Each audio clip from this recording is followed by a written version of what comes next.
Good morning बच्चों।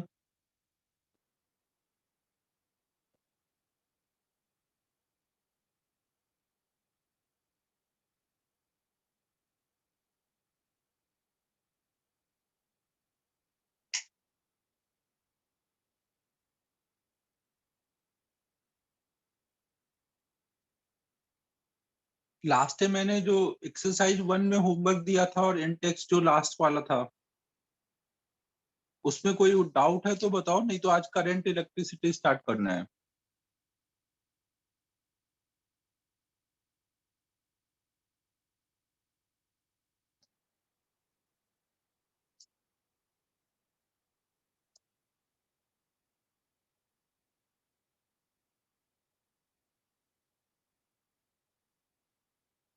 Intex 7 का 8।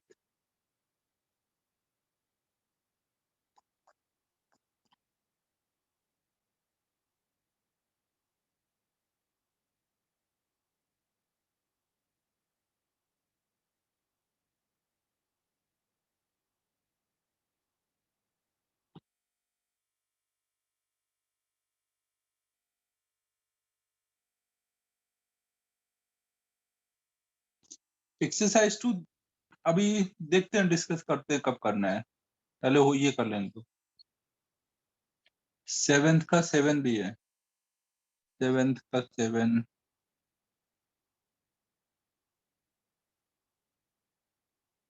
Intex 7 का 7 क्वेश्चन देखो क्या है। Long hollow conducting cylinder is kept coaxial inside a long hollow conducting cylinder of larger radius. Both cylinder are initially electrically neutral. ना, दो long cylinders हैं, उनको कोएक्सियल रखा गया है, दोनों ही हॉलो हैं और दोनों लॉन्ग है। Potential difference appears between the two cylinders when the charge density is given to the inner cylinder. अब देखो यहाँ पर क्या बोला गया है कि आपने दो सिलेंडर ले लिए।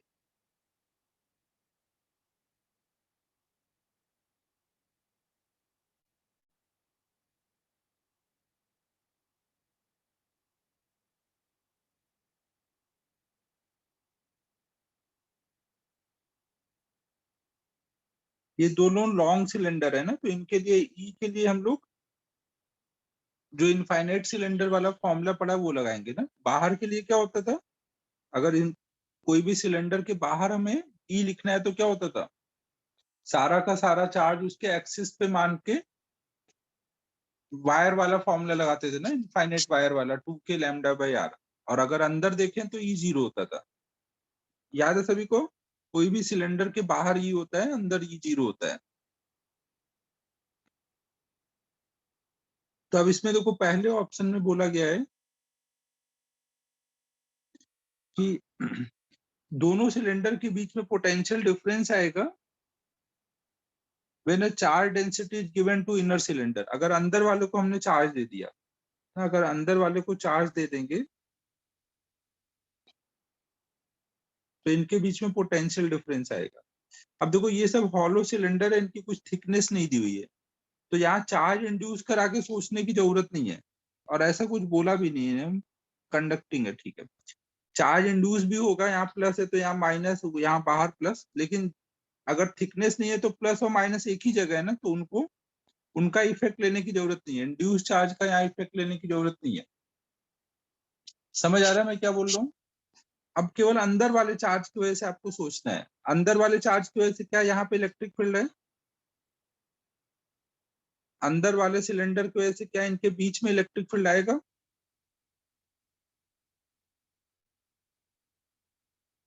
आएगा ना बच्चों, क्योंकि ये वाला जो ये पार्ट जो है वो इस अंदर वाले सिलेंडर के तो बाहर है ना, जो इनर सिलेंडर है उसके बाहर ये पॉइंट हुआ ना, तो इसका सारा चार्ज इसके एक्सिस पे मान करके यहाँ पे ई लिखोगे। अब ई आएगा तो पोटेंशियल डिफरेंस भी आएगा। नहीं, यहाँ पे ऐसे बाहर को इलेक्ट्रिक फील्ड आ रहा होगा, ये अगर उसका एक्सिस ले लेते हैं तो यहाँ पे ऐसे बाहर को इलेक्ट्रिक फील्ड आ रहा होगा। अगर चार्ज डेंसिटी लैम्डा है तो ई की वैल्यू आ रही होगी 2k lambda by are.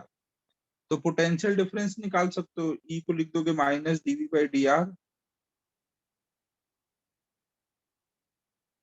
D R उधर ले जाओगे, इंटीग्रेट करोगे मान लो इसका रेडियस कुछ r1 है, उसका रेडियस कुछ r2 है, तो r1 से r2 तक इंटीग्रेट करोगे तो पोटेंशियल डिफरेंस आ जाएगा। तो इसका मतलब ए ऑप्शन सही है इसमें ना, इसका ए ऑप्शन सही है। अगला देखते हैं क्या है। Potential difference appears between the two cylinder when charge density is given to the outer cylinder। अगर देखो आप बाहर वाले को चार्ज दोगे तो क्या अंदर कोई इलेक्ट्रिक फील्ड आएगा? अगर आप बाहर वाले को चार्ज दोगे तो हॉलो सिलेंडर की वजह से अंदर तो इलेक्ट्रिक फील्ड नहीं आता ना। अब अगर इलेक्ट्रिक फील्ड नहीं आएगा मतलब DV by D R zero है, DV by D R zero है तो डी आर इधर ले जाओ, चेंज भी क्या आएगा? Potential difference. अगर DV by D R zero है मतलब यहाँ पे अंदर कांस्टेंट हुआ ना, अगर v अंदर कांस्टेंट है तो डिफरेंस नहीं आया ना, हमें डिफरेंस की बात कर रहे हैं ना, पोटेंशियल डिफरेंस बिटवीन सिलेंडर नहीं आएगा। तो ये वाला हमारा गलत है। सी ऑप्शन देखो, no potential difference appears between the two cylinder when uniform line charge is kept along the axis of. अब अगर आप बोला जा रहा है कि अगले पार्ट में कि मैं यहाँ पे कोई वायर ही रख दूं, अगर मैं यहाँ पे वायर रखूंगा तो यहाँ पे बीच में ई आएगा कि नहीं वायर की वजह से? यहाँ पे वायर की वजह से हर जगह ई आ जाएगा ना, 2k lambda by R. Induce charge का इफेक्ट नहीं सोचना है बच्चों ना, क्योंकि थिकनेस नेग्लिजिबल है। ई आएगा तो पोटेंशियल डिफरेंस भी आएगा ना, जहां पे भी ई आएगा वहां पे पोटेंशियल डिफरेंस भी आएगा। तो इसमें बोला गया पोटेंशियल डिफरेंस नहीं आएगा, तो ये गलत है। फिर डी देखो, no potential difference appears between the two cylinder when same density is given to the both the cylinder.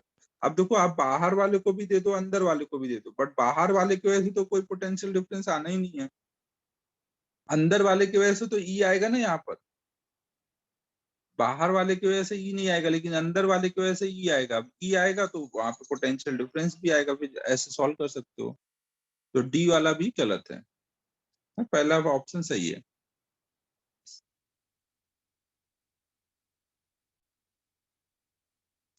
8 करते हैं अब।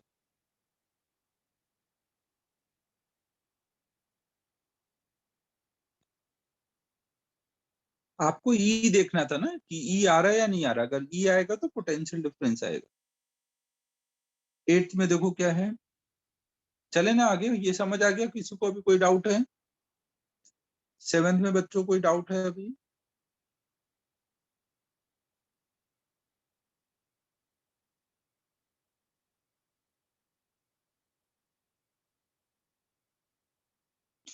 एट देखते हैं फिर।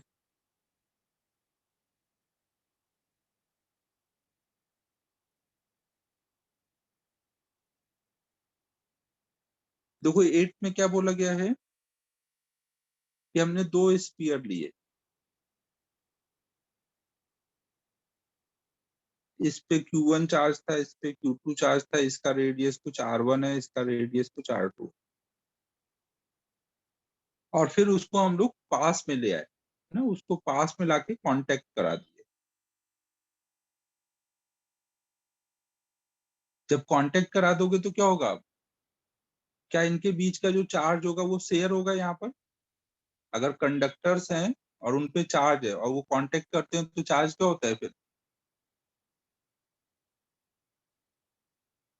वो आपस में फिर चार्ज शेयर करते हैं ना।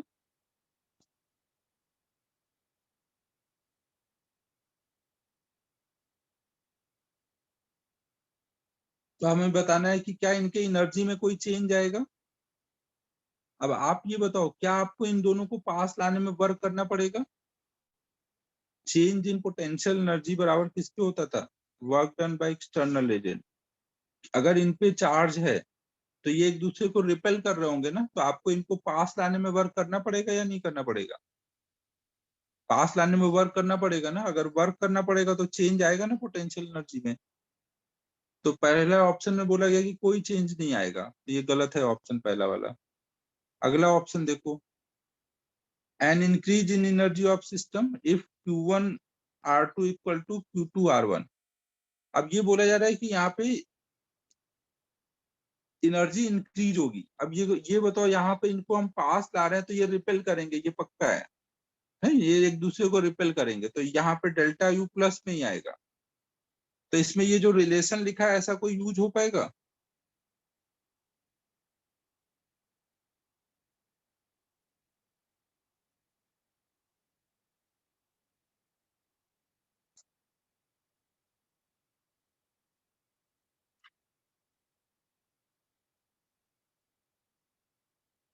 हेलो बच्चों।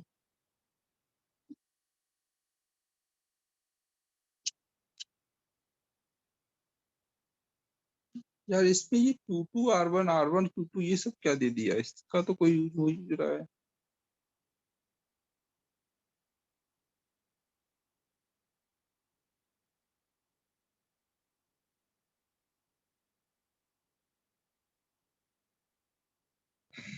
एक मिनट रुकना ना।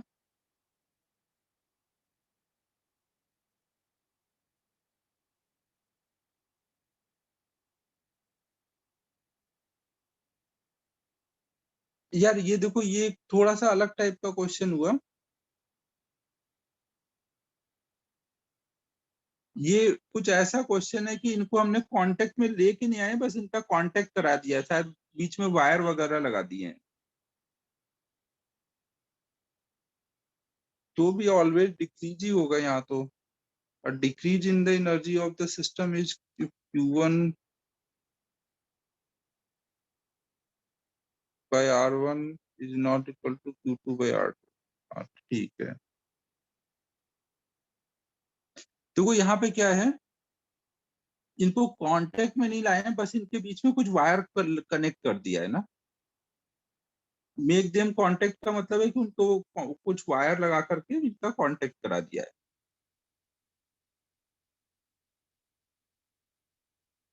ठीक है, क्वेश्चन की लैंग्वेज से यही समझ आ रहा है कि ऐसा कुछ हुआ है। तो अब देखो यहाँ पे क्या होगा, इसका पोटेंशियल कुछ V1 होगा, इसका पोटेंशियल कुछ V2 होगा, और V1 की वैल्यू क्या होगी, KQ1 by R1, और V2 की वैल्यू क्या होगी, KQ2 by R2। है कि नहीं बच्चों? अब यहाँ पे चार्ज एक जगह से दूसरी जगह कब फ्लो करेगा, जब दोनों के पोटेंशियल सेम होंगे या अलग अलग होंगे।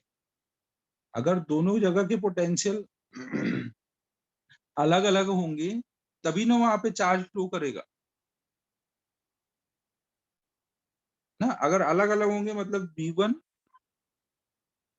जब V1 not equal to V2 होगा तभी वहां चार्ज का फ्लो होगा। चार्ज का फ्लो होगा मतलब KQ1 by R1 जब नॉट इक्वल टू है KQ2 by R2 ना। तो इससे हमें क्या मिल रहा है, K कट गया, जब Q1 R2 is not equal to Q2 R1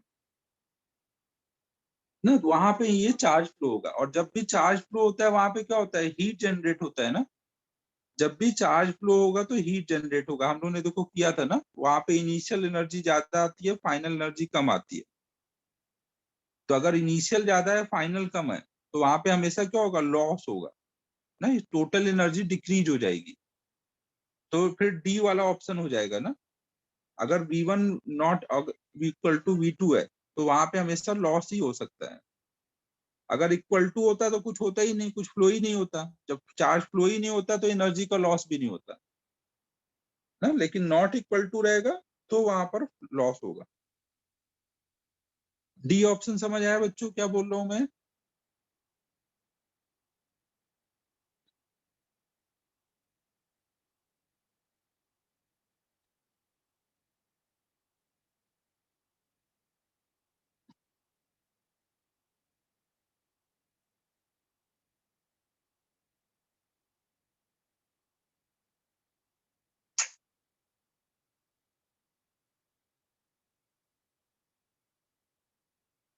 अबे चवन निकाला था ना मैंने कि ये वाला याद है, इसमें हम लोग ने सॉल्व किया था Q1 Q2।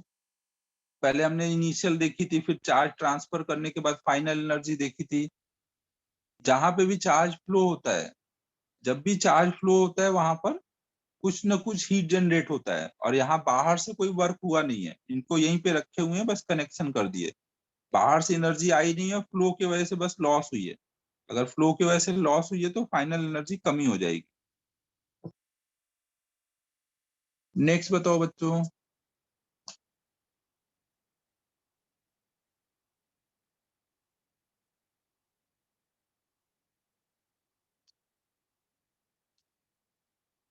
ठीक है, सबको समझ आ गया है ना अभी? अगला बताओ अब।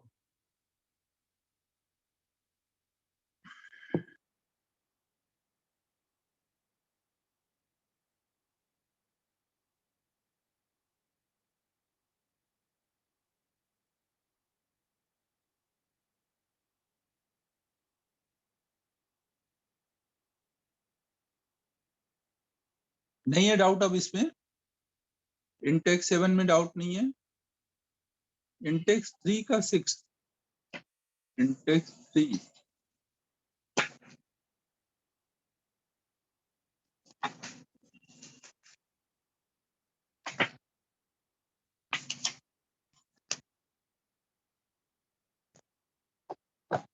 इंटेक्स 3 का 6 देख लो।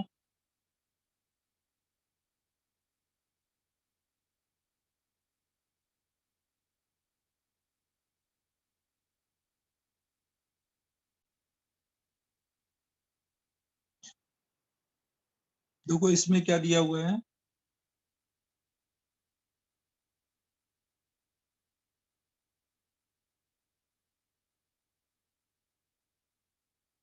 देखो इसमें बोला गया है the electron is projected from a distance d with initial velocity u parallel to uniformly charged flat non-conducting plate. It strikes the plate after traveling a distance l along the direction. ये मतलब x axis के along कोई non conducting plate रखी गई है ना, charge कोई यहाँ पे प्लेट है, नहीं कोई प्लेट है यहाँ पर। अच्छा, सोल्यूशन भी चेक कर सकते हो, उसमें कई बार सही सॉल्व रहता है। ये कोई प्लेट है और यहाँ से हमने एक इलेक्ट्रॉन को ना निगेटिव चार्ज को u स्पीड से प्रोजेक्ट किया, ये डिस्टेंस कुछ d है। तो ये क्या होगा, पॉजिटिव चार्ज क्या होगा, निगेटिव को अट्रैक्ट करेगा ना, इलेक्ट्रिक फील्ड यहाँ ऊपर को है और इस पे फोर्स जो होगा निगेटिव चार्ज पे नीचे को लगेगा और वेलोसिटी की वजह से वो आगे को जाएगा, तो कहीं यहाँ जाकर के फाइनली वो हिट कर रहा है।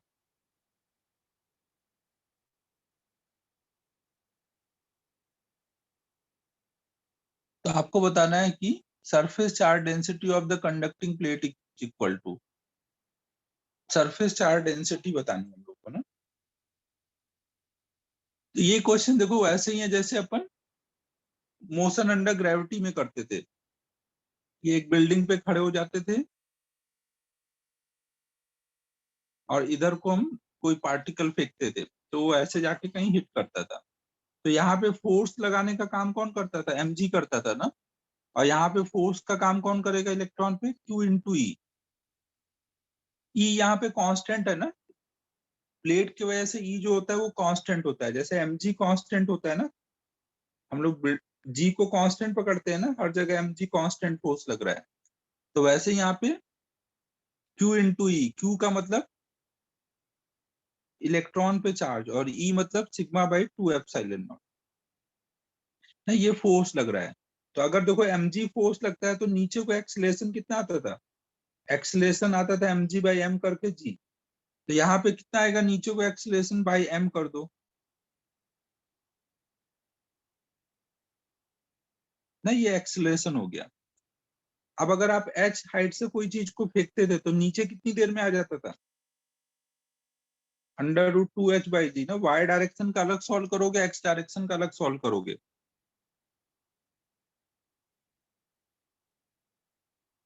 है कि नहीं बच्चों। अब ये काइनेमेटिक्स सॉल्व तो नहीं करना पड़ेगा ना, x का मोशन अलग सॉल्व करो, y का मोशन अलग सॉल्व करो ना। अब इतने टाइम में वो इधर को कितना चला जाता था, रेंज कितना आता था, इनिशियल स्पीड x वाली इंटू टी। तो अब यहाँ पे सब वैल्यू आपको दी हुई है, बस g की जगह आपको ये क्या यूज करना है, a यूज करना है।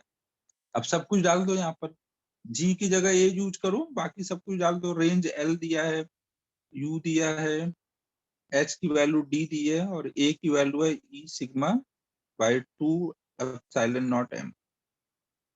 तो इससे सिग्मा निकाल लो। कुछ समझ आया बच्चों क्या बोल रहा हूँ?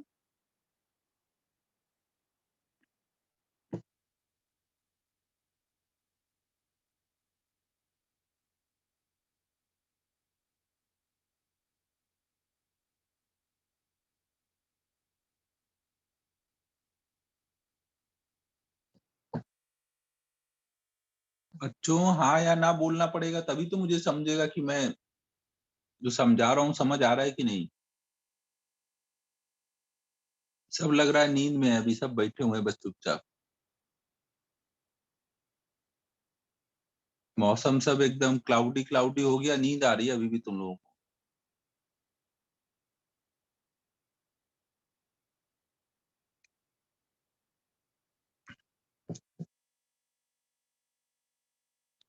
ठीक है बच्चों, इंटेक्स हो गए सारे, एक्सरसाइज 1 में है डाउट कोई अभी?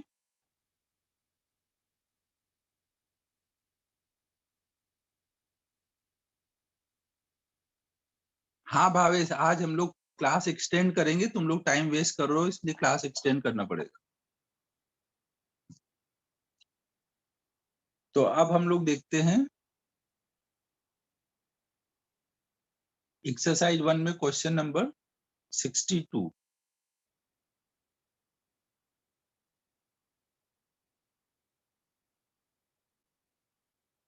62 देखो बच्चों क्या है। A positively charged body A has been brought near a neutral brass sphere B। brass sphere मतलब मेटल का स्फीयर ना, कंडक्टर है। Mounted on the glass stand as shown. Glass के स्टैंड पे, मतलब ग्लास तो क्या है, इंसुलेटिंग बॉडी है, तो उसका चार्ज कहीं जाएगा नहीं।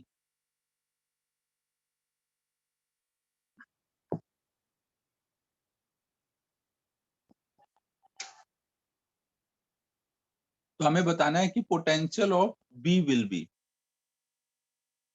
बी का पोटेंशियल क्या होगा।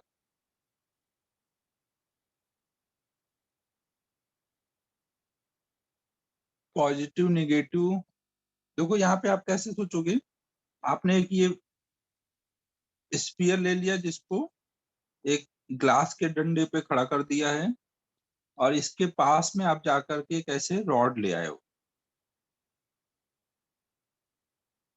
ना, पॉजिटिव चार्ज वाला एक रॉड ले आए ना। ये चार्ज बॉडी ए है और ये चार्ज बॉडी बी है। तो जब इसके बाद पॉजिटिव चार्ज आएगा तो यहाँ पे क्या इंड्यूस होने लगेगा, निगेटिव इंड्यूस होगा ना, और इधर क्या आ जाएगा, पॉजिटिव। तो अब आपको बताना है कि इसका पोटेंशियल कितना हो जाएगा इस बी का। तो किसी ने सोचा इसमें क्या हो सकता है, कोई कुछ बताना चाहेगा?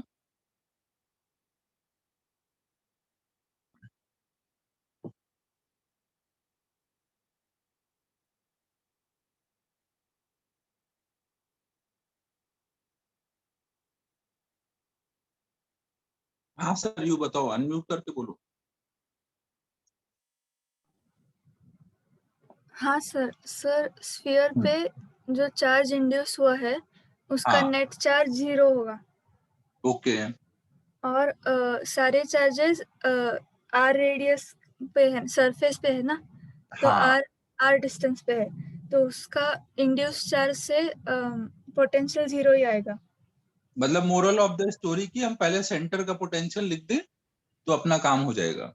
हाँ, और ये पता है कि ए की वजह से बी पे पोटेंशियल पॉजिटिव है। हाँ वेरी गुड वेरी गुड। हाँ तो देखो बच्चों इसमें क्या है, ये इंड्यूस चार्ज की वजह से अगर मैं पोटेंशियल लिखने जाऊं तो मैं जैसे इस किसी सरफेस पे कोई पॉइंट लूंगा तो मुझे नहीं समझ आएगा कि निगेटिव की वजह से क्या लिखूं, पॉजिटिव की वजह से क्या लिखूं।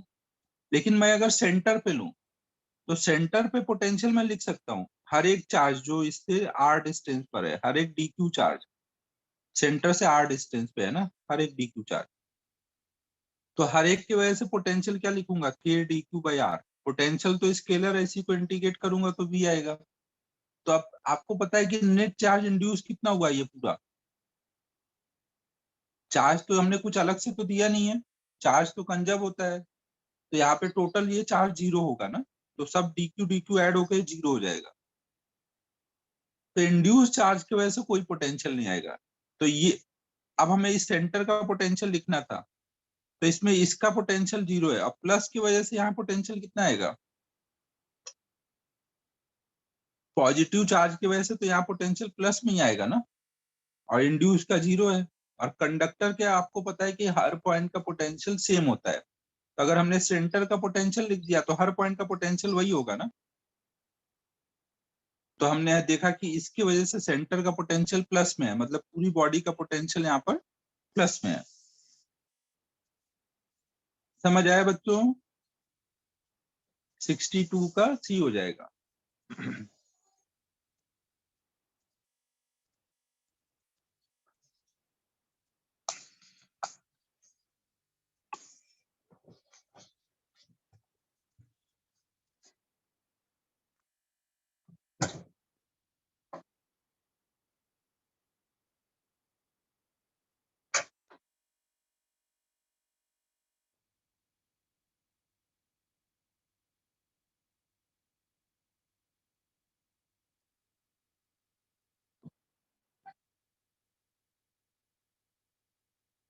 नेक्स्ट अब करना है 60।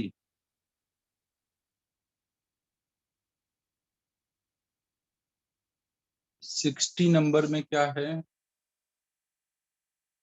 60 में देखो हमेशा हमें पता होना चाहिए कि मेटल के सरफेस पर इलेक्ट्रिक फील्ड लाइंस परपेंडिकुलर होती हैं, बस इतना सा लगाना है। तो इसमें देखो क्या है, an uncharged sphere of metal is placed in uniform electric field produced by two large conducting plates having equal and opposite charges. तो आपको 4 ऑप्शन दिए, उसमें किसमें परपेंडिकुलर होंगी, तो सी ऑप्शन में ही दिखा है ना, परपेंडिकुलर है सारी लाइंस। स्पीयर के सरफेस, स्पीयर वहां पे क्या है, मेटल है ना, मेटल के सरफेस पर अगर उधर से लाइंस आ रही हैं तो ऐसे परपेंडिकुलर आएंगी ना।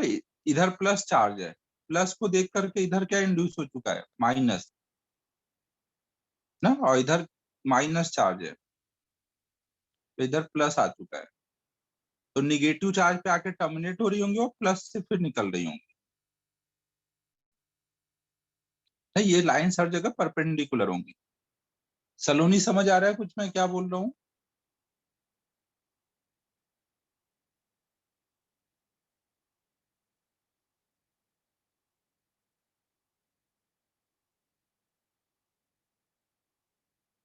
फिर अगला है 63।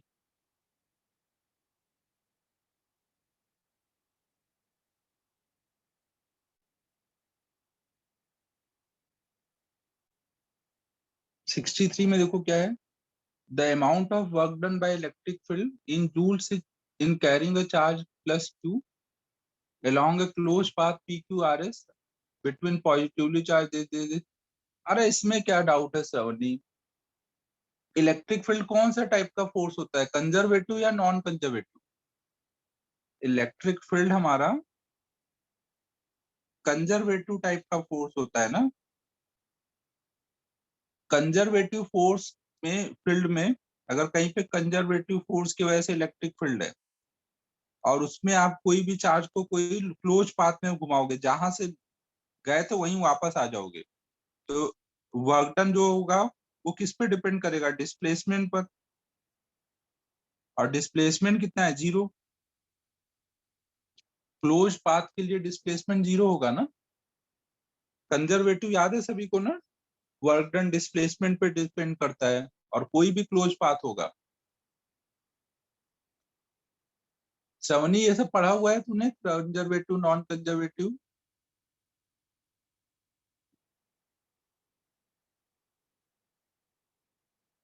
ठीक है, समझ आ गया ना फिर। नेक्स्ट बताओ।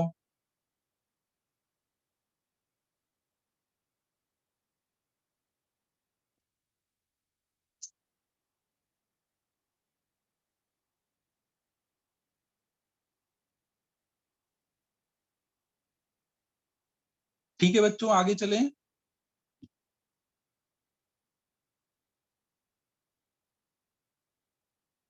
कंप्लीट हो गया, अब नहीं है डाउट कोई?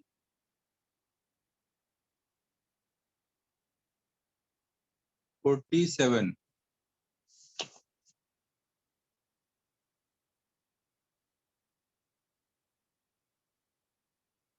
अबे ये सब पूछ चुके हो तुम लोग क्लास में यार भावेश, वही चीज फिर से पूछ रहे हो। अपन ने कर भी लिया है, अमन ने पूछा था ये क्वेश्चन। अब तू अलग से पूछ ले यार, रिपीट करवा रहा है।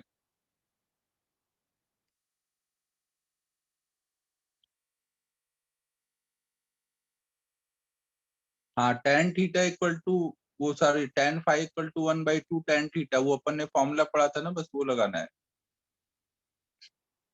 तो अब बच्चों एक्सरसाइज 2 अब कर लो तुम लोग, और 2 बताओ कब करना है। ये रेगुलर क्लास में नहीं करेंगे ना, एक्स्ट्रा क्लास में करेंगे एक्सरसाइज 2। तो बताओ कब आप लोग डिस्कस करना चाहोगे एक्सरसाइज 2। हाँ एक,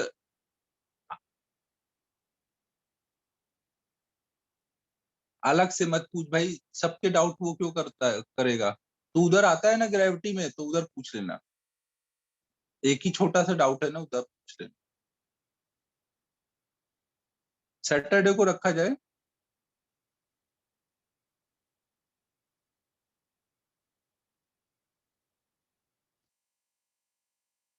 तो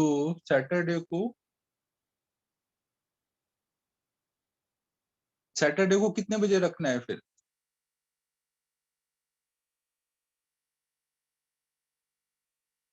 3:30 क्लास होगी ना शायद उस टाइम, 3:30 तक क्लास होगी, उसके बाद फ्री हो रहे हो।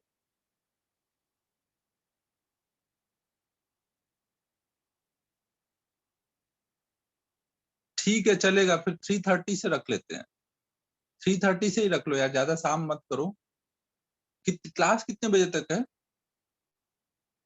क्लास आपकी कब से कब है सैटरडे को।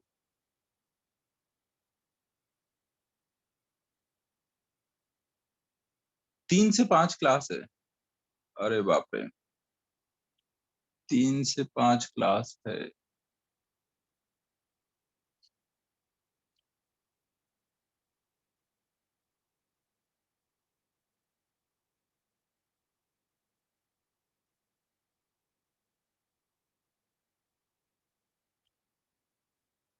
एक बजे चलेगा सभी को, 1 बजे।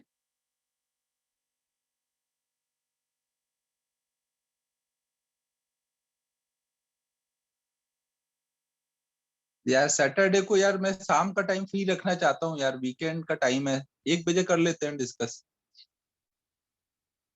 1 से 3 कर लो, फिर आधा घंटा ब्रेक लेकर के मैथ की क्लास कर लेना।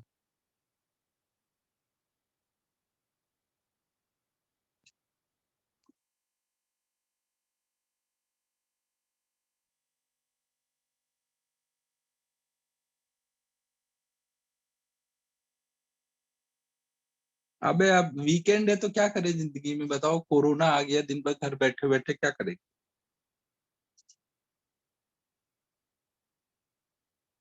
तो अब हम लोग अगला चैप्टर स्टार्ट करते हैं, करंट इलेक्ट्रिसिटी। तो मैं 1 मिनट रुकना ना।